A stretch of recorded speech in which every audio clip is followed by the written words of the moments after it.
Hello guys. So, మీ అందరికీ తెలుసు గదా! ఈ మధ్య రోజ్‌మెరీ వాటర్ చాలా ట్రెండ్ అవుతుంది. అండ్ ట్రెండ్ అయినప్పటి నుండి నేను గూడా 15 డేస్ ఛాలెంజ్ అనేది చేశాను.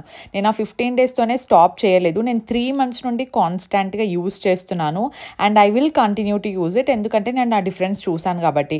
So, Alps goodness rosemary water use చేస్తున్నాను నేను. సో, ఇంట్లో ప్రిపేర్ చేసుకోవచ్చా అంటే అది చాలా లాంగ్ ప్రాసెస్ అనమాట. ఇదైతే బాగా కంఫర్టబుల్‌గా ఉంటుందని చెప్పేసి నేను చూజ్ చేసుకున్నాను. అండ్ నేను ఎవ్రీ డే స్ప్రే చేసుకోవడానికి ట్రై చేస్తాను. లేదంటే ఎవ్రీ ఆల్టర్‌నేట్ డే అన్నా ట్రై చేస్తాననమాట. అండ్ నెక్స్ట్ రోజు హెడ్ బాత్ ఇఫ్ నీడెడ్ చేస్తాను. లేదంటే అవసరం ఏం లేదు. ఎందుకంటే చాలా లైట్ వెయిటే ఉంటది కాబట్టి. అండ్ నేను పర్సనల్‌గా నోటీస్ చేసింది ఏంటి అంటే, మనకు ఆ బేబీ హెయిర్ నాకు ఏదైతే ఉందో అది పెరగడం స్టార్ట్ అయింది. హెయిర్ గ్రోత్‌కి యూజ్ అయింది. అలాగే హెయిర్ రీగ్రో అవ్వడం కూడా నేను నోటీస్ చేశాననమాట. ఈవెన్ హెయిర్ వాల్యూమ్ అంతా కూడా నాకు బాగుంది. అండ్ హెయిర్ కట్ చేపించినప్పటికీ length wise I can see the difference ముందుకి ఇప్పటికి. ఇది మనకి ఎక్స్‌క్లూజివ్‌లీ పర్పుల్‌లో అవైలబుల్ ఉంటది. Definitely check it out.